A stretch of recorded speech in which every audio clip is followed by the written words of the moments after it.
প্রত্যন্ত এক গ্রামে দুরন্ত দুষ্টু মিষ্টি স্বভাবের মধু, দেব আর রোশন খুব আনন্দে দিন কাটাচ্ছিল। হঠাৎ তাদের জীবনে একটা ম্যাজিক্যাল গাড়ির এন্ট্রি হয়, যেই গাড়ি যে কোনো প্রশ্নের উত্তর হ্যাঁ কিংবা না আকারে ইঙ্গিতে বুঝিয়ে দিত। এই জাদুকরী গাড়ির জন্য তিন বন্ধু তো ভাগ্যই পাল্টে যায়। দূর দূরান্ত থেকে হাজারো মানুষ তাদের প্রশ্নের উত্তর জানতে গাড়ির কাছে হাজির হয়ে যেত। এত মানুষের ভিড়ের ফলে তিন বন্ধু টাকা তো ভরপুর উপার্জন হতে থাকে। তবে হঠাৎ করে তারা বুঝতে পারে গাড়িটির মধ্যে কোনো ম্যাজিক নয়, বরং একটি মেয়ের আত্মা রয়েছে। কি ঘটেছিল মেয়েটির জীবনে, আর কেনই বা মেয়েটির আত্মা এই গাড়ির মধ্যে প্রবেশ করলো? অ্যাডভেঞ্চার আর মিস্ট্রিতে ভরপুর এই সুন্দর টুকটুক মুভির কাহিনী আজ আপনাদের সাথে শেয়ার করব। সো ভিউয়ার্স, জলদি জলদি সাবস্ক্রাইব করে নিন। তো বেশি কথা না বাড়িয়ে চলুন শুরু করা যাক আজকের মুভির এক্সপ্লেনেশন। সুজলা সুফলা একটি গ্রামে ঝুম বৃষ্টি হচ্ছে। বৃষ্টি দেখে একটি বাচ্চা মেয়ে তার নানিকে জিজ্ঞেস করে, নানিমা, বৃষ্টি কোথা থেকে আসে? আকাশের উপরে কি সমুদ্র আছে? নানি বলে, আকাশের উপর নদী সমুদ্র হয় না। মেয়েটি বলে, তাহলে পানি কোথা থেকে পড়ছে? নানি বলে, এটা ম্যাজিক। এমন ম্যাজিক আমাদের গ্রামের আশেপাশে রোজ হতে থাকে। আমাদের গ্রামেও এমন একটা ম্যাজিক হয়েছিল। সবাই কত কথা বলাবলি করে এই নিয়ে। কাহিনী অনেকটা অতীতে চলে আসে। এখানে একজন মহিলা তার মেয়ে শিল্পাকে খুঁজতে খুঁজতে মেয়ের বান্ধবীর বাসায় এসে তার ব্যাপারে জিজ্ঞেস করে। তবে শিল্পার বান্ধবী বাণী শিল্পার ব্যাপারে কিছুই জানে না। হঠাৎ করে দেয়ালে কিছু একটা লেখা দেখতে পেয়ে বাণী শিল্পার মাকে দেয়ালের দিকে তাকাতে বলে। মুভির কাহিনী আর একটু সামনে এগিয়ে যায়। তিন বন্ধুকে দেখানো হয়। মুখ্য চরিত্রে রোশান রয়েছে, তার সহকর্মী বন্ধু দেব আর মধু। সারা রাত ভর সিনেমা দেখে অবশেষে বেলা করে তাদের ঘুম ভাঙলো। দাদাজি দেখে বলে, সকাল হয়েছে, কি ছবি দেখেছিলে? আমাকেও তো একটু দেখাতে পারো। দেব বলে, এই বয়সে আপনি এই মুভি হজম করতে পারবেন না দাদা। দাদা বলে, না দেখলে বুঝবো কি করে হজম হবে কিনা।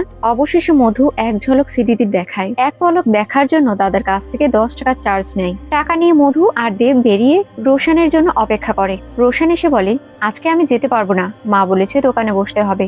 বন্ধুরা বলে, তুই না গেলে পাহারা দেবে কে, চল আমাদের সাথে। মূলত মধু আর দেব খুব চটপটা আর দুষ্টু টাইপের ছেলে, তবে রোশান সম্পূর্ণ এদের থেকে আলাদা। কিন্তু বন্ধুত্ব তো রয়েছে, তাই এদের দুষ্টমির কাজেও রোশান পাহারাদার হিসেবে সব সময় থাকে। পুরনো দেয়াল, ভাঙা বাড়ি বেরিয়ে সবার চোখের আড়ালে একটা ওয়াশরুমের ভেন্টিলেটরের ফাঁক থেকে মেয়ে বা মহিলাদের গোসল করার দৃশ্য প্রায় সময় এরা দেখে। বন্ধুদের কুকর্মের কাজ যেন সকলের সামনে ফাঁস হয়ে না যায়, সেই সময় পাহারাদার হিসেবে রোশান দায়িত্বে রয়েছে। তবে আজ ছোট একটা বাচ্চা মেয়ে তাদের দেখে নেয়। মেয়েটিকে দেখে কোনো মতে তারা সেখান থেকে পালিয়ে যায়। তিনজনেই একটি স্থানে বসে আছে। মধু বলে, আচ্ছা, আমরা যদি ওই ভিডিও তৈরি করি তাহলে এক ভিডিওতে 2000 আর 10 ভিডিওর জন্য 20,000। তাহলে ভাবতে পারছিস এক মাসে কত ইনকাম হবে? আমরা আর কতদিন এভাবে চলবো বলতো? রোশান বলে, তাই বলে এই পদ্ধতি বেছে নেব? মধু বলে, তুমি কোন দুধের ধোয়া তুলসী পাতা, হ্যাঁ? বাথরুমে কতগুলো ভিডিও দেখেছি, সে পর্যন্ত মনে আছে? দুই বন্ধু লজ্জায় চুপ হয়ে যায়। মধু বলে, তোমার প্রতিবেশী আন্টি হেমা সকাল 6:30টায় গোসল করে। 8টায় স্কুলে যাওয়ার জন্য রুক্মিণী টিচার তৈরি হয়। 9টায় বাণী, 9:30টায় বাল্লি। এভাবে কোন টাইমে কোন মেয়ে বা মহিলারা ওয়াশরুমে যে ড্রেস আপ চেঞ্জ করে তা মধু অনর্গল ভাবে বলতে শুরু করে। এই কথা শুনে দুই বন্ধু ভেবেচেকে খেয়ে যায়। মধু বলে, রোজ যদি এতগুলো ভিডিও বানাই তাহলে এক সপ্তাহে আর এক মাসে কি পরিমাণ ইনকাম হবে আমাদের, বুঝতে পারছিস? রোশান রাগ করে সে স্থান থেকে চলে যায়। রাতের বেলা দেখা যায় এই কাজের জন্য রোশানের বাবার কাছ থেকে একটা ক্যামেরা কেনার কথা বলে। বাবা জিজ্ঞেস করে, ক্যামেরা দিয়ে কি করবে? বন্ধুরা বলে তারা শর্ট ফিল্ম বানাবে। অনেক রিকোয়েস্টের পর অবশেষে বাবা ক্যামেরা কিনতে 30,000 টাকা দিতে রাজি হয়ে যায়। তবে তার আগে তাদের একটা শর্ত পূরণ করতে হবে। শর্তটি হলো, এবারের পুজোয় গণেশকে তাদের বাড়ির সামনে রাখতে হবে। বাবা আরো বলে, তোমরা পুজোর জন্য প্রতি ঘর থেকে চাঁদা তুলতে পারো। এই টাকা থেকে তোমরা ক্যামেরা কিনো বা মরে যাও, সেটা আমার দেখার বিষয় না। শুধুমাত্র গণেশ ঠাকুরকে আমার বাড়ির সামনে বসাতে হবে, যেন ধনী লোকেরা আমার বাড়ির সামনে মাথা নিচু করে গণেশকে সম্মান জানায়। এদিকে পাশের গলিতে থাকা সিনু সাহেব তার কর্মীদের বলে, তারা কি ভেবেছে ওই বাচ্চাদের সাহায্যে ঠাকুরকে তাদের বাড়ির সামনে বসাতে পারবে? গণেশকে নিয়ে আসার জন্য তো ট্রাক্টর অবশ্যই লাগবে, তাই তো শেষমেশ আমাকেই তাদের স্মরণ করতে হবে। রাতের বেলা তিন বন্ধু গণেশ ঠাকুরের ব্যবস্থাপনা করে প্যান্ডেলের মধ্যে বসে রয়েছে। এই সময় রোশানের বাবা এসে বলে, পুরো গ্রামে ঘোরার জন্য গাড়ি তৈরি করেছে তো? দেব বলে, ভাবছি কাল সকালবেলা সিনু আঙ্কেলের বাড়িতে যেয়ে তার ট্রাক্টর চেয়ে নেব। বাবা বলে, এত বছর পর ওর ঘরের সামনের বদলে আমাদের বাড়ির সামনে গণেশ ঠাকুরকে বসাবো, ওর এই বিষয়টা সহ্য হবে তো? আর বাহির থেকেও গাড়ি আনতে পারবো না। কারণ আমাদের গ্রামের গাড়িতেই ঠাকুরকে নিয়ে ঘুরতে হবে, এটাই আমাদের পরম্পরা। আর আমাদের গ্রামে আর কারো ট্রাক্টর বা ভ্যান গাড়ি নেই, তাই যেভাবে ঠাকুরের ব্যবস্থাপনা করে ফেলেছো, এখন গাড়ির ব্যবস্থাপনাও ঠিক সেভাবেই করো তোমরা। এই কথায় বিচ্ছু বাহিনী কিছুটা টেনশনে পড়ে যায়। বন্ধুরা বলে, আচ্ছা আঙ্কেল, আমরা চেষ্টা করে দেখবো। বাবা চলে যাওয়ার পর তিন বন্ধু ভাবতে শুরু করে এই মুহূর্তে গাড়ি কোথায় পাবে তারা। সিনু আঙ্কেল গাড়ি দিতে চাইবে না, আর পাশের গ্রাম থেকেও গাড়ি আনা যাবে না, তাহলে আমরা কি করব? রোশন বলে, চিন্তা করার কোনো কারণ নেই, আমার দাদার একটা স্কুটার আছে, কতবার যে ভেবেছি স্কুটার বের করে মেরামত করে আমি ব্যবহার করব। ঠিক এই মুহূর্তে লাইট অন অফ হতে শুরু করে। বিষয়টা পাত্তা না দিয়ে রোশন বলে, এই গাড়িটা ঠিক করাতে পারলে কম খরচের মধ্যে আমাদের কাজ হয়ে যাবে, তা না হলে গাড়ি বাবদ আমাদের অনেক খরচ হয়ে যাবে। ব্যাস, যেই কথা সেই কাজ। পরদিন ভোর হতে না হতেই সকলে মিলে স্কুটার নিয়ে মেকানিক দোকানে চলে যায়। এরপর স্কুটারকে মেরামত করতে শুরু করে। তারা স্কুটারকে মেরামতের মাধ্যমে ইজি বাইকে পরিণত করে। সম্পূর্ণ কাজ শেষ হলে তারা গ্রামের মধ্যে প্রবেশ করে। ও হ্যাঁ, গাড়িটির নাম হচ্ছে টুকটুক। রাতের বেলা তিন বন্ধু একসাথে শুয়ে রয়েছে। রোশন বলে, আমাদের প্ল্যানিং তো সঠিকভাবে এগিয়ে যাচ্ছে, টাকা তো আমরা পেয়ে যাব, তবে টাকা দিয়ে কেন ওসব কাজ করব? দেব বলে, ঠিক বলেছিস, এসব কাজে সৃষ্টিকর্তা আমাদের উপর রাগ হয়ে যাবে। তবে এসব কোনো কথাই মধু পাত্তা দেয় না, বরং সে দেবকে জড়িয়ে ধরে ঘুমিয়ে পড়ে। পরদিন মহা ধুমধামে ধর্মীয় অনুষ্ঠান সম্পূর্ণরূপে শেষ হয়ে যায়। সারাদিন মজামাস্তি করে রাতের বেলা রোশন একটা শান্তির ঘুম দেয়। ভোরবেলা হঠাৎ করে খেয়াল করে ইজি বাইকের গাড়ির হেডলাইট জ্বলে উঠেছে। রোশন দ্রুত বাইরে বেরিয়ে আসে, তবে আশেপাশে কাউকে দেখতে পায় না। সে বুঝতে পারে না কি করে হেডলাইট জ্বলে উঠলো। দূর, এত চিন্তা না করে রোশন হেডলাইট অফ করে আবারও ঘুমিয়ে পড়ে। সকাল হয়। রোশন জানলা থেকে বাইরে তাকিয়ে মাকে ডাক দিয়ে বলে, বাবা কি কোথাও গাড়ি নিয়ে গিয়েছিল মা? মা বলে, তোমার বাবা গাড়ি নিয়ে কোথাও যায়নি, সে তো ভোরবেলা সিনু আঙ্কেলের বাড়িতে গিয়েছে। কথা শুনে রোশন হন্তদন্ত হয়ে বাইরে বেরিয়ে এক নাগাড়ে ইজি বাইকের দিকে তাকিয়ে রয়েছে। পরক্ষণেই তিন বন্ধু একই স্থানে হাজির হয়। বাকি দুই বন্ধু চিন্তিত, কারণ এমন কি হয়েছে যার জন্য রোশন ইমার্জেন্সিতে তাদের ডাক দিয়েছে। রোশন বলে, বিশ্বাস কর, আমি সত্যি বলছি, এই গাড়ি কালকে আমি উল্টো দিকে ঘুরিয়ে রেখেছিলাম। ভোর রাতে লাইট জ্বালাতে দেখে আমি নিভিয়ে দিয়েছিলাম। ভোরবেলা ঘুম থেকে উঠে দেখি এই গাড়িটি এই দিকে ঘুরে রয়েছে। গাড়িটি কেউ ছোঁয়ও নি, তাহলে কিভাবে এদিকে ঘুরে আছে? এসব ভুতুরে গল্প মধু আর দেব বিশ্বাস করে না, তাই মধু আর দেব তাদের ইম্পর্টেন্ট কাজ করতে বেরিয়ে পড়ে। আজকে আবারও সেই মজা নিয়ে বাথরুমের ভেন্টিলেটর দিয়ে অশ্লীল সব দৃশ্য দেখছে, আর বাইরে পাহারাদার পাহারা না দিয়ে গাড়িটির ব্যাপারে চিন্তা করছে। ঠিক এই মুহূর্তে ইজি বাইকের হর্ন টের পেয়ে রোশন, মধু, দেব তিনজনে দ্রুত বাড়ির দিকে দৌড় দেয়। এসে দেখা যায় সামনে কিছু বাচ্চারা খেলাধুলা করছিল। সময় চলতে থাকে, তবে রোশনের মনের সন্দেহ কোনোভাবেই দূর হয় না। সে মোটামুটি গোয়েন্দার মতো গাড়িটির পিছনে পড়েই থাকে। রোশন সিদ্ধান্ত নেয় আজকে রাতে না ঘুমিয়ে এই গাড়িটির কাহিনী সে খুঁজে বের করবে। তাই তো জানালার পাশে কাছুমুচু হয়ে বসে একভাবে গাড়ির দিকে তাকিয়ে রয়েছে। বেশ কিছুক্ষণ পর নিজেকে কন্ট্রোল করতে না পেরে এক পর্যায়ে ঘুমিয়ে যায়। সকালবেলা ঘুম থেকে উঠেই আগে গাড়ির দিকে তাকায়। না, আজকে তো গাড়ি একই স্থানে রয়েছে। তাই সে বিছানায় বসে শরীরের আলসেমি দূর করতে থাকে। এই মুহূর্তে সূর্যের আলো দেখা যায়, আর সূর্যের আলোর সাথে সাথে গাড়িটির হ্যান্ডেল আস্তে আস্তে ঘুরতে শুরু করে। এই দৃশ্য রোশনের চোখে বাঁধে। শুধু হ্যান্ডেল যে ঘুরে তাই নয়, বরং পুরো গাড়িটি উল্টো দিকে ঘুরে দাঁড়ায়। নিজের চোখকে বিশ্বাস করতে না পেরে গাড়িটির কাছে এসে রোশন ভালো করে সবকিছু দেখতে শুরু করে। সে বুঝতে পারে সূর্যোদয়ের সাথে গাড়িটির কোনো কানেকশন রয়েছে। রোশন ভালো করে গাড়িটি চারিদিক থেকে দেখে, তবে কোনো ক্লু পায় না। সে গবেষণায় ব্যর্থ হয়ে নিরাশ হয়ে যায়। তবে কোনো সমস্যা নেই, পেটের কথা শেয়ার করার জন্য বন্ধুরা তো রয়েছেই। দুই বন্ধুকে ভালো করে গাড়ির পজিশন দেখিয়ে দেয়, আর আজকে রাতে তিনজনের একসাথে এ বাড়িতে গাড়িটি পাহারা দেওয়ার জন্য সিদ্ধান্ত নেয়। রাত হয়ে যায়। ভোরের অ্যালার্ম বেজে উঠলে রোশন দুই বন্ধুকে ডেকে তোলে। এরপর তারা অপেক্ষায় থাকে কখন গাড়িটি নড়ে চড়ে উঠবে। সূর্য উদয় হয়, সাথে সাথে গাড়িটিও নড়ে ওঠে। গাড়ির মুভমেন্ট দেখে দেব আর মধু অবাক হয়ে যায়। দেব বলে, এটা কোথাকার ম্যাজিক রে? এভাবে কখনো গাড়িকে একা একা ঘুরতে তো দেখিনি। রোশন বলে, এবার বিশ্বাস হলো তো আমার কথা? সবাই মনোযোগ দিয়ে শোন, আজকের পর থেকে আমরা আর কোনো পাপে জড়াবো না। এই টুকটুক গাড়ি আমাদের ইনকামের রাস্তা দেখিয়ে দেবে। গাড়ির এমন ম্যাজিক্যাল কাণ্ড দেখে যে কেউ নিশ্চিন্তে বিশ্বাস করবে গাড়ির মধ্যে সৃষ্টিকর্তার ছায়া পড়েছে। মধু বলে, মনে হচ্ছে যেন গাড়িটি আমাদের জন্যই এসেছে। এই সময় গাড়িটি মাথা নাড়ায়।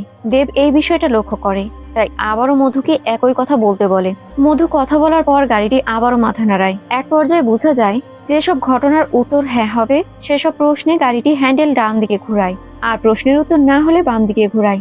এ বিষয়টা আরো ক্লিয়ার করে বুঝতে পাশেই এক চাচাকে ডাক দিয়ে বন্ধুরা বলে, গণেশ ঠাকুরকে এই বাড়িতে বসিয়ে পুরো গ্রাম ঘুরিয়েছি, এরপর থেকেই ঠাকুর এই গাড়িতেই রয়েছে। আপনি কিছু জিজ্ঞাসা করলে এই গাড়িটি উত্তর দেবে, হ্যাঁ হলে ডানে আর না হলে বামে ঘুরবে, তবে যদি প্রশ্ন পছন্দই না হয় তাহলে কোনো উত্তর দেবে না। কাকু প্রথমে জিজ্ঞেস করে তার পালিত গরুর পেটে কোন বাচ্চা রয়েছে। এই প্রশ্নটি গাড়িটির পছন্দ হয় না, তাই কোনো উত্তর পাওয়া যায় না। এরপর কাকু জিজ্ঞেস করে, আমার মেয়েটির এবছর বিয়ে হবে তো? গাড়িটি ডান দিকে ঘুরে হ্যাঁ বলে। পরবর্তীতে বন্ধুরা মিলে গ্রামের সকলকে পরদিন ভোরবেলা রোশনের বাড়িতে উপস্থিত থাকার আহ্বান জানায়। সকলে ঘুম ঘুম চোখে তার বাড়িতে উপস্থিত হয়। পাড়া প্রতিবেশী কেউই বুঝে উঠতে পারে না এই বাড়িতে তাদের ভোরবেলা আসতে বলার কারণ কি। রোশন মনে মনে প্রার্থনা করতে থাকে সূর্যের সাথে সাথে যেন গাড়িটি তার ম্যাজিক দেখাতে শুরু করে, আর গ্রামের মানুষ যেন এই বিষয়টি দেখতে পারে। এই সময় সূর্য উদয় হয় আর গাড়িটিও সুন্দর করে মুভমেন্ট করে। পুরো গ্রামের সামনে গাড়িটি আস্তে আস্তে করে তার পজিশন নিতে থাকে। এই সময় মা এসে বাচ্চাদের দূরে ঠেলে দিয়ে গাড়িটির পুজো শুরু করে, কারণ মা সহ গ্রামের সকলেরই ধারণা হয়েছে এই গাড়ির মধ্যেই নিশ্চয়ই কোনো দেবতা ভর করেছে।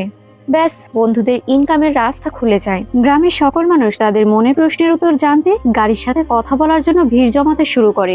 মানুষ আসার সাথে সাথে বন্ধুদের ইনকাম বাড়তে শুরু করে। 3 বন্ধুকে আর পায় কে?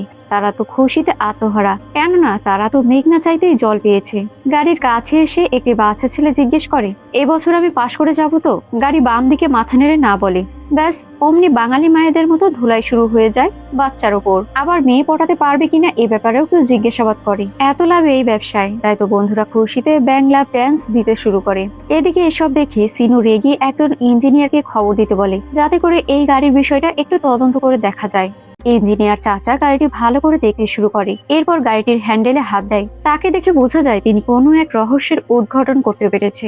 তবে এই রহস্যের কথা তিনি কাউকে না বলে সেখান থেকে মুচকি হেসে বেরিয়ে যায়। সেদিন বিকেলে রোশন বেঞ্চের উপর শুয়ে গান শুনছিল, দেব মাটিতে বসেছিল। এমন সময় মধুদেবকে চুপিসারে ডেকে নিয়ে আবার সেই একই কাজ করতে শুরু করে। তবে আজ তারা ক্যামেরা হাতে নিয়ে ভিডিও ধারণ করার চেষ্টা করছে। এদিকে রোশনের 10th হাউসে ভুতুরে সব কাণ্ড ঘটতে শুরু করে। হঠাৎ করে এই গাড়িটি একা একা আপন মনে রাস্তা দিয়ে চলতে শুরু করে। রোশন গাড়িটিকে ধরার জন্য তার পিছু করতে শুরু করে। অবশেষে গাড়িটি মধু আর দেব যে স্থানে আছে সেই স্থানে থেমে যায়। এরপর মধুর দিকে হ্যান্ডেল ঘোরায়। রোশনের বন্ধুদের দেখে বুঝতে আর বাকি থাকে না এখানে কি চলছে। রোশন তো রাগের বশে মধুর হাত থেকে ফোনটা কেড়ে নিতে চেষ্টা করে। মধু বলে, একটু থাম। আচ্ছা, এই গাড়ি আপনা আপনি এখানে কি করে চলে আসলো? দেব তাদের দুজনকে থামতে বলে। তারা 3 জনে একত্রিত হলে সেখানে সেই ইঞ্জিনিয়ার কাকা চলে আসে। তিনি বলেন, আমি প্রথম দিনেই বুঝতে পেরেছিলাম ওটা কোনো সাধারণ গাড়ি ছিল না, আর তোমরা বুঝতে এত সময় লাগালে। একটা কথা বলে রাখি, নিজেদের জীবনকে ঝুঁকির মুখে ফেলো না, এখান থেকে চলে যাও। বন্ধুরা 10th হাউসে ফিরে এসে সবকিছু গোছাতে শুরু করে। মধু বলে, আরে ভূত বলতে কিছু হয় না, ওই বুড়ো শুধু শুধু আমাদের ভয় দেখাচ্ছে। রোশন বলে, এখনো কেন বিশ্বাস করছো না তোমরা? গাড়িটি তো তোমাদের ঠিকানায় চলে গিয়েছিল, সোজা তোমার দিকেই মুখ ঘুরিয়েছিল। এ সময় মধু ফোন চেক করে দেখে তার ফোনের ভিডিওগুলো ডিলিট হয়ে গিয়েছে। অর্থাৎ নিশ্চিত বোঝা যাচ্ছে এই টুকটুক গাড়ির মধ্যে কোনো রহস্যময় আত্মা রয়েছে, যে কিনা এই ভিডিওগুলো ডিলিট করেছে। সাথে সাথে লাইটে হঠাৎ বিদ্যুতের ছলকানি দেয়। বন্ধুরা বিষয়টা বুঝতে পারে। মোমবাতি জ্বালিয়ে একটি সিলেটের উপর 2টি পেন্সিল ইয়েস অর নো লিখে সামনে গাড়ির দিকে তাকিয়ে বলতে থাকে, এখানে কি ভূত রয়েছে? পেন্সিলগুলো ঘুরে ইয়েসের দিকে চলে যায়। অমনি চারিদিকের অবস্থা ভয়ানক হতে শুরু করে। তাদের টুকটুক গাড়ি রেগে মেগে ফায়ার। টুকটুকের এ অবস্থা দেখে বন্ধুরা ভয়ে দৌড় মারে, আর টুকটুক গাড়িও তাদের পিছু করতে শুরু করে। তবে কপাল খারাপ, টুকটুকের পেট্রোল শেষ হয়ে যাওয়ার কারণে সে মাঝ রাস্তায় থেমে যায়। এই ব্যাপারটা দূর থেকে সিনুর কর্মীরা দেখে নেয়।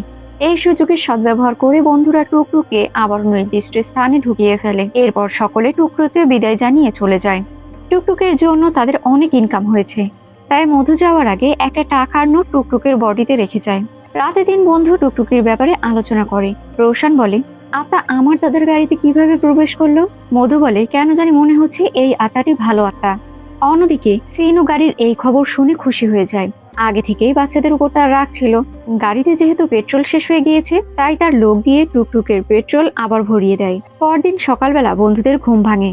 এ সময় উপর থেকে আপনি আপনি টাকার নোটা পড়ে যায়। টাকাটা দেখে তারা কিছুই বুঝে উঠতে পারে না। পরক্ষণে যখন মনে পড়ে যায়, অমনি দৌড় দিয়ে দেখতে পায় গাড়িটি সঠিক স্থানে নেই। তাই তারা আবারও দৌড়ে 10th হাউসে চলে যায়। দেখা যায় সেখানে টুকটুক রয়েছে, অর্থাৎ টুকটুকের শরীরে পেট্রোল ভরার পর আবারও আত্মা ফিরে এসেছে। বন্ধুদের তো মাথায় হাত, এটা কি করে হলো? তাই হাঁটু গেড়ে বসে সকলেই টুকটুককে বলতে শুরু করে, দেখো আমরা যে ভিডিও বানিয়েছি এটা তোমার পছন্দ হয়নি তাই তো? এরপর থেকে এমন আর কখনোই করব না। আমাদের ছেড়ে দাও প্লিজ। গাড়িটি একবার হেডলাইট জ্বালায়। দেব জিজ্ঞেস করে, তুমি আমাদের কিছু করবে না তো? টুকটুক বামে ঘুরে না বলে। রোশান বলে, তুমি আসলে কে আর আমাদের কাছে বা কেন এসেছো? গাড়ি থেকে পানি পড়তে দেখে রোশান বলে, তুমি কি কান্না করছো? গাড়িটি মাথা নাড়িয়ে হ্যাঁ বলে। বন্ধুরা বলে, তুমি যেরকম আমাদের সাহায্য করেছো, আমরা 3 বন্ধু মিলে তোমাকে সাহায্য করব। মধু বলে, তুমি একজন মেয়ে ভূত, তাই না? এ বিষয়টা আমি অনেক আগেই বুঝতে পেরেছিলাম। আচ্ছা, মেয়েরাই কেন ভূত হয় বলো তো? এ কথা শুনে টুকটুকি আবারও হেডলাইট জ্বালায়। টুকটুকির সাথে কথা বলে তারা এক পর্যায়ে বুঝতে পারে টুকটুকির মধ্যে থাকা আত্মা এই গ্রামেরই মেয়ে। তাই বন্ধুরা সকলেই টুকটুকির বাড়ি দেখানোর কথা বলে। অমনি গাড়ি স্টার্ট হয়। বন্ধুরা সকলেই বসে পড়ে। গাড়ি চলতে শুরু করে। এ যেন নূপুর পায় মেয়েটি তার বাড়ির দিকে দৌড়ে চলে যাচ্ছে। চলতে চলতে এক পর্যায়ে একটি বাড়ির সামনে এসে থামে। বাড়ির বাইরে থেকে তারা বাড়ির মানুষদের ডাকতে শুরু করে, তবে বাড়ির মধ্যে থেকে কোনো সাড়া শব্দ পাওয়া যায় না। দরজা খোলা দেখে তারা ভেতরে প্রবেশ করে আর সামনে সুন্দরী একটা মেয়ের ছবি দেখতে পায়। এই সময় শিল্পার মা এসে বলে, তোমরা কারা? হ্যাঁ, কিছু না বলে ঘরে ঢুকে গেলে। অন্য পাশ থেকে রাজানা বেরিয়ে এসে বলে, তোমরা এখানে কেন এসেছো? ধোকাবাজ গাড়ি নিয়ে চাঁদা তুলতে এসেছো? রোশান ছবিটির দিকে ইঙ্গিত করে বলে, ও কি আপনার মেয়ে? শিল্পার বাবা কিছুটা শান্ত হয়ে বলে, এসব জিজ্ঞেস করতে কি এখানে এসেছো? বন্ধুরা বলে, এখনো কোথায় আছে? বাবা বলে, আমাদের কোনো চিন্তা না করেই সকলকে ধোকা দিয়ে না জানি কোথায় চলে গিয়েছে। মা বলে, যারা চাঁদা তুলতে এসেছে তাদের কাছে আমাদের ঘরের কথা বলার কি দরকার? দেব বলে, আমরা চাঁদা তুলতে আসিনি। আপনি চাইলে যে কোনো প্রশ্ন আমাদের টুকটুককে জিজ্ঞাসা করতে পারেন, তার বিনিময়ে কোনো টাকা লাগবে না। বাবা বলে, কিরে, এখন বাড়ি বাড়ি গিয়ে এসব কাণ্ড শুরু করেছিস? যা এখান থেকে বের হ। বন্ধুরা বেরিয়ে এসে গাড়ি স্টার্ট দেয়। তবে মেয়েটি কি তার বাবা মাকে না দেখে চলে যাবে? তাই তো গাড়ি স্টার্ট হয় না। এই সময় মা এসে বলে, আমি একটা প্রশ্ন করতে পারি? বন্ধুরা হ্যাঁ বলে। মা তার মেয়ের কাছে গিয়ে টুকটুকের মাথায় হাত বলিয়ে আস্তে করে জিজ্ঞেস করে, আমার মেয়ে ঠিক আছে তো? টুকটুকি ডান দিকে ঘুরে হ্যাঁ জানায়। বাবা মায়ের মুখে শান্তির হাসি ফুটে ওঠে। বন্ধুরা সেখান থেকে চলে আসে। রোশান বলে, তোমার বাবা মা এই ভেবে খুশি যে তুমি বেঁচে আছো, কিন্তু তুমি তো মরে গিয়েছো। তোমার মৃত্যুর কথা কেউই জানে না। আচ্ছা, তুমি মরলে কি করে? তোমার মৃত্যুর রহস্য কিভাবে আমরা জানতে পারবো? এই গ্রামে তোমার কোনো বান্ধবী রয়েছে? হেডলাইট জ্বালিয়ে টুকটুকি হ্যাঁ বলে। এরপর বন্ধুদের সকলকে শিল্পার বান্ধবীর বাড়ি নিয়ে যায়। 3 বন্ধু শিল্পার বান্ধবীদের শিল্পার সাথে দেখা করানোর কথা বলে টেন্ট হাউসে নিয়ে আসে। তবে তারা তো সামনে একটি গাড়ি ছাড়া আর কিছুই দেখতে পায় না। 3 বন্ধু ইশারায় গাড়িকে দেখিয়ে বলে, এই গাড়ির মধ্যেই শিল্পার আত্মা রয়েছে। শিল্পার বান্ধবী বাণী বলে, কেন, শিল্পার মৃত্যুর খবর কি টিভিতে ছড়িয়েছিল নাকি? রোশান বলে, টিভিতে কেন দেখবো? ও নিজেই বলেছে, ও নিজেই ওর ঘর দেখিয়েছে। তোমাদের ঘরে নিয়ে গিয়েছে ও। তা না হলে কি করে আমি তোমাদের চিনতাম? মধু বলে, এমনিতেও শিল্পাকে আমরা চিনি না, আর ভূতকে নিয়ে গাড়িতে ঘোরার আমাদের কোনো ইচ্ছে নেই। বিশ্বাস না হলে এমন কোনো প্রশ্ন করে দেখো যার মাধ্যমে তোমরা বুঝতে পারবে এর মধ্যেই তোমাদের বান্ধবী শিল্পার আত্মা রয়েছে। বান্ধবী টুকটুকের কাছে এসে জিজ্ঞেস করে, তুমি আমাদের শিল্পা? গাড়িটি একবার হেডলাইট জ্বালায়। বান্ধবী বলে, তুমি কি সত্যি মরে গিয়েছো? আবারও হেডলাইট জ্বলে ওঠে। এসব দৃশ্য দেখে 2 বান্ধবীর চোখে পানি টলটল করছিল। বান্ধবীরা স্কুল শেষে যেখানে দেখা করত, টুকটুকি ঠিক সেই স্থানে নিয়ে যায়। টুকটুক সকলকে একটা বটগাছের তলায় নিয়ে আসে। এরপর শুরু হয়ে যায় 3 বান্ধবীর কাহিনী। দুরন্ত আর মিষ্টি স্বভাবের শিল্পা সব সময় 2 বান্ধবীর সাথে সময় পার করত। 3 বান্ধবী যেন একদম ঘরের মধ্যে আটকা থাকতে চাইতো না। পুরো গ্রাম ঘুরে বেড়ানো, ঝুম বৃষ্টিতে নাচ করা, স্কুলে গিয়ে দুষ্টামি করা, এভাবেই তাদের জীবন কাটতো। শিক্ষক স্টুডেন্টদের অঙ্ক লিখতে দিয়ে ক্লাস থেকে একটু কাজে বেরিয়ে পড়ে, আর এই সুযোগে শিল্পা বাচ্চাদের ক্লাসে ঢুকে থ্যাংক ইউ অর্থসহ শব্দ লিখিয়ে দেয়। এরপর স্যারের মারার হাত থেকে বাঁচতে দৌড়ে পালায়। গ্রামের প্রায় ঘরের দেয়ালেই শিল্পার পায়ের পরা নূপুর, চোখের, কানের দুলের ছবি অঙ্কিত রয়েছে। এ বিষয়টা নিয়ে তারা 3 বান্ধবী আলোচনা করে। বান্ধবীরা শিল্পাকে বলে, ওই চোখ, কান আর পায়ের ছবিতে তেল একেবারে তোমার সাথে মিলে যায়। আমি তো বলি এই বিষয়টা তোমার বাবাকে বলে দাও, তোমার বাবা তাকে খুঁজে আচ্ছা ধুলাই দিবে। শিল্পা বলে, বেচারাকে বানাতে দাও, ওর যা ইচ্ছেও তাই করুক, এতে আমাদের কিছু বলার নেই। এই কাহিনী কে ঘটিয়েছে? হতেও তো পারে শিল্পার বয়ফ্রেন্ড এই কাহিনী ঘটিয়েছে। অতীতে সুন্দর করে সেজে শিল্পা কলেজে যাওয়ার জন্য বেরিয়ে পড়ে। বান্ধবী বলে, বাণীর বিয়ে ঠিক করা হয়েছে। বাবার পছন্দ হলেই বাবার কথা মতো বান্ধবী বিয়ের পিঁড়িতে বসে যাবে। শিল্পা তার বান্ধবীকে বলে, এমনি এমনি কি করে বিয়ের পিঁড়িতে বসে যাবে? বাবা মায়ের পছন্দ হলেই তো হবে না, তোর নিজেরও তো একটা পছন্দ আছে, তাই না? পছন্দ না হলে বাবাকে সোজাসুজি বলে দিবি তোর ছেলে পছন্দ হয়নি। এই মুহূর্তে পেছন থেকে একটা ছেলে স্কুটারে হর্ন দেয়। অনেক সাহস নিয়ে হাতের ইশারা করে ছেলেটিকে সেখানে দাঁড়াতে বলে শিল্পা। ছেলেটি থামলে রিকোয়েস্ট করে যেন তাকে স্কুটার গাড়ি চালানো শিখে ছেলেটি সাহায্য করে। ছেলেটি প্রথমে ইতস্তত বোধ করলেও শিল্পার রিকোয়েস্টের জন্য রাজি হয়ে যায়। শুরু হয় ধীরে ধীরে তাদের প্রেমের কাহিনী। দুষ্টু মিষ্টি প্রেমের কাহিনী চলতেই থাকে। আর এই কাহিনী শুনে 3 বন্ধুই যেন সবকিছু নিজেদের স্বচক্ষে অনুভব করতে শুরু করে। এমনই একদিন শিল্পা মুড অফ করে বসেছিল। ছেলেটি মুড অফের কারণ জিজ্ঞেস করলে শিল্পা বলে, আজকে আমি অশুদ্ধ রয়েছি। প্রথমে ছেলেটি বুঝতে না পারলেও পরে বুঝে যায়। এরপর শিল্পার হাতে হাত রেখে বলে, তুমি আমাকে স্পর্শ করনি, আমি তোমাকে স্পর্শ করেছি। তাতে কি, তুমি আমি এই দুনিয়াতে থাকা সকল কিছুই একই বন্ধনে আবদ্ধ। শুধু শুধু এসব ভেবে নিজের সময়গুলোকে নষ্ট করবে না। ছেলেটির কথায় শিল্পার মন কিছুটা ফ্রেশ হয়ে যায়। ছেলেটি আলতো করে তার ভালোবাসার মানুষের গালে একটা চুমু দেয়। সময়ের সাথে সাথে শিল্পা স্কুটার চালানো শিখে যায়। একদিন শিল্পার বাবা কোনো মতেই স্কুটার স্টার্ট দিতে পারছিল না। মেয়ে এসে বাবাকে সাহায্য করে। এরপর গাড়ি স্টার্ট হয়। আর বাবা এই ঘটনা দেখে কিছুটা অবাক হয়ে যায়। একদিন রাতে ছেলেটি শিল্পার বাসার সামনে এসে হর্ন বাজায়। হর্নের আওয়াজ টের পেয়ে শিল্পা বুঝে যায় কে তাকে ইঙ্গিত করেছে। এই আওয়াজে বান্ধবীদের হুঁশ এসে যায়। তাই বান্ধবীরা পাহারাদার হিসেবে দাঁড়িয়ে থেকে শিল্পা আর তার প্রেমিকের প্রেম জমে ওঠার সুযোগ দেয়। এত অন্ধকারের মধ্যে তাদের প্রেম জমে ক্ষীর হয়ে যায়। প্রেম শেষ করে যার যার বাড়ি ফিরে যায়। পরদিন দেখা যায় বাণীকে পাত্রপক্ষ দেখে এসেছে। দেখা সাক্ষাৎ করে বিয়ের ব্যবস্থাপনা ফাইনাল করে ফেলে। এই সময় শিল্পা এসে ঘর ভর্তি লোকের সামনে বলে, শুধুমাত্র ছেলে পক্ষের পছন্দ হলে তো হবে না, বাণীরও তো পছন্দের ব্যাপার আছে। এই বাণী, সবার সামনে বলছিস না কেন তুই এই ছেলেকে পছন্দ করিস না? এই কথা শুনে গুরুজনেরা বাণীকে বারবার জিজ্ঞেস করতে থাকে তার বান্ধবীর কথা সত্য কিনা। তবে বাণী জানায় এই ছেলেকে তার পছন্দ। মনে অনেকটা কষ্ট নিয়ে শিল্পা সেখান থেকে বেরিয়ে যায়। এই ঘটনার পরে বান্ধবীদের সাথে আর শিল্পার কখনো দেখা হয়নি। তবে সবকিছু ঠিকঠাক চলছিল। হুট করে শিল্পা কি করে মারা গেল? আসলে শিল্পাকে সবসময় একটা প্রতিবন্ধী বাচ্চা ছেলে ফলো করতো।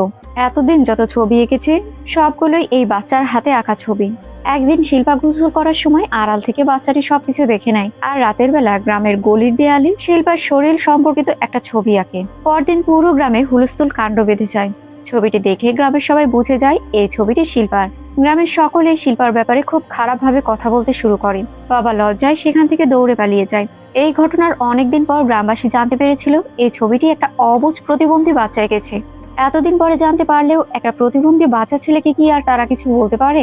অতীতে দেখা যায় মা বলছে, কতবার বলেছি ঘরে থাকতে, কিন্তু তুমি কোনো কথা শুনতে না। শিল্পা বলে, আমি কাউকে কিছু দেখাইনি মা। মা বলে, না দেখালে ছবিতে তোমার শরীরে তিল কি করে আসলো? তোমাকে আমরা কি করে বিশ্বাস করব? পাড়া প্রতিবেশী এ বিষয় নিয়ে নানা ধরনের কথা বলছে। এদিকে দেখা যায় বাবা পানিতে রং গুলিয়ে সেই দেয়ালে ছুঁড়ে ফেলেছে, যাতে করে মেয়ের অশ্লীল ছবিটি রঙের আড়ালে ঢাকা পড়ে যায়। যে মেয়েটা কখনো ঘরের মধ্যে আটকা থাকতো না, সেই মেয়েটা দীর্ঘদিন কোনো গলির চেহারাও দেখেনি। নিজের বাবা মা মেয়েটার সাথে কথা বলা বন্ধ করে দিল। প্রেমিক প্রায় সময় বাড়ির সামনে এসে গাড়ির হর্ন বাজাতো, কিন্তু রেসপন্স না পেতে পেতে একসময় ছেলেটিও শিল্পার বাড়ির সামনে আসা বন্ধ করে দিল। এসব কথা মনে করে শিল্পা কান্না করছে। অতীতে দেখা যায় শিল্পা বলে, মা, আর কতদিন আমার সাথে কথা না বলে থাকবে তুমি? পুরো গ্রামের কথা বিশ্বাস করলেও তুমি আমার কথা কেন বিশ্বাস করছো না? আমি যেন বাইরে বেরোতে না পারি, সেই জন্যই সৃষ্টিকর্তা হয়তো কারো মাধ্যমে এই ছবিটি আঁকিয়েছে। আমি তোমাদের বদলাতে পারবো না, পাড়া প্রতিবেশীকেও বদলাতে পারবো না, নিজেকেও পরিবর্তন করতে পারবো না। এখন কি আমাকে এভাবে কান্না করে সারা জীবন পার করতে হবে? এই কথা শুনে মা কান্না করতে করতে ভেতরে চলে যায়। উদাসীন হয়ে মেয়েটি বাইরের দিকে তাকিয়ে বসে রয়েছে। হঠাৎ করে তার সামনে একটা প্রজাপতি আসে। বাবা বিষয়টা লক্ষ্য করে স্কুটারের চাবিটি দরজার পাশে ঝুলিয়ে রেখে শিল্পার মাকে উদ্দেশ্য করে বলে, আমি সিনুর ফার্মে যাচ্ছি। এই বলেই তিনি চলে যায়। প্রজাপতি উড়তে উড়তে চাবির উপর বসে। শিল্পা বিষয়টি লক্ষ্য করে। শিল্পা চাবিটি নিয়ে গাড়ি স্টার্ট দিয়ে বেরিয়ে পড়ে। গ্রাম থেকে বেরোনোর আগে যে দেয়ালে ছবি আর্ট করা হয়েছিল সেই দেয়ালে গ্রামের উদ্দেশ্যে শিল্পা কিছু লিখে যায়। তবে পরক্ষণেই বৃষ্টি আসাতে সেই লেখাগুলো মুছে যায়। দীর্ঘদিন পর শিল্পা মুক্ত পাখির মতো স্কুটারে উড়ে বেড়ায়। সেই থেকে এই পর্যন্ত শিল্পার কোনো খোঁজ নেই। রাতে 3 বন্ধু বান্ধব মিলে সেই দেয়ালের শেষবারের মতো লেখা কথাগুলো নিয়ে আলোচনা করতে থাকে। অতীতে দেখা যায় অ্যাক্সিডেন্ট করে শিল্পা মারা যায়। আর অ্যাক্সিডেন্ট করা গাড়ি রোশনের দাদা রাস্তার পাশে দেখতে পায়। যদিও শিল্পার মৃত বডির ব্যাপারে এই মুভিতে কিছুই দেখানো হয় না। গাড়িতে দাদাজি বাড়ি নিয়ে আসলে এরপর থেকেই গাড়ির মধ্যে শিল্পার আত্মা ভর করতে থাকে। শিল্পার না বলা কথা গ্রামবাসী তো দেখতে পায়নি, তাই আজও তার আত্মা মুক্তি পায়নি। সেই জন্য 3 বন্ধু মিলে টুকটুকির কাছে চলে যায়। রোশন বলে, তুমি কারো উপর রাগ করেছো?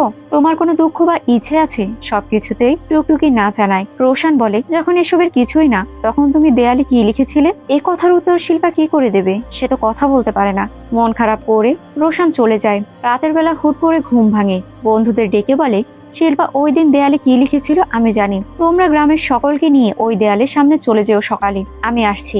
তার আগে আমার কথা মতো তোমাদের আরেকটা কাজ করতে হবে শিল্পার বাড়ি গিয়ে। রাতের অন্ধকারে তারা যেন কি কি কাজ করে। পরদিন সকালে দেখা যায় শিল্পার মা ঘরের কাজকর্ম করতে গিয়ে দেখে মেয়ের ছবিতে মালা ঝুলছে। এই মুহূর্তে গ্রামবাসীরা শিল্পার বাবাকে বাইরে আসতে বলে। গ্রামের সকলেই সেখানে উপস্থিত রয়েছে। দেয়ালে লেখা রয়েছে থ্যাংক ইউ। শিল্পা সকলকে সবসময় বলতো লাভ হোক বা লোকসান, সুখ হোক কিংবা দুঃখ, সবসময় খুশিতে হাসি মুখে থাকা দরকার। সবসময় আমাদের সকলকে ধন্যবাদ দেওয়া দরকার। এতদিন পর শিল্পার মনের ইচ্ছা পূরণ হয়েছে, তাই শিল্পা গাড়ির হর্ন বাজায়। সকলেই গাড়ির দিকে ফিরে তাকায়, তবে আবারও দেয়ালের দিকে ঘুরে তাকায়। শুধু বাবা মা বুঝতে পারে তাদের মেয়ে এখানেই আছে।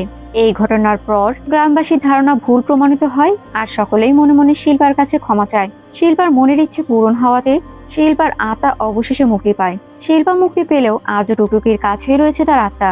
এই বিষয়টা দেখে তিন বন্ধুর খুবই খুশি অনুভূত হয়। অনেকদিন পর দেখা যায় প্রকৃতির ডাকে সাড়া দিতে তিন বন্ধু রাস্তার পাশে দাঁড়িয়ে তাদের কাজ সারছে। এখন কিন্তু তিন বন্ধুই পুরোপুরি ভালো হয়ে গিয়েছে। সামনেই একজন ভাঙা স্কুটার মেরামত করছে। এই সময় স্কুটারের মাথাটা টুকটুকির দিকে ঘুরে তাকায়। আসলে এই স্কুটার অন্য কারো নয়, এই স্কুটার শিল্পার প্রেমিক নবীনের ছিল, আর নবীনের আত্মাও সেই স্কুটারে ছিল। অর্থাৎ অসমাপ্ত প্রেম কাহিনী আবারও একত্র হয়ে পাখির মতো মৃত্যুর পরেও ঘুরে বেড়াবে। মুভির কাহিনী এখানেই শেষ হয়ে যায়। ভুল ত্রুটি ক্ষমার চোখে দেখবেন। সো ভিউয়ার্স, ভিডিওটি কেমন লাগলো? ভালো লাগলে লাইক, কমেন্ট, শেয়ার এবং সাবস্ক্রাইব করবেন। আর হ্যাঁ, এতক্ষণ আমার সাথে থাকার জন্য আপনাদের সকলকে অসংখ্য ধন্যবাদ।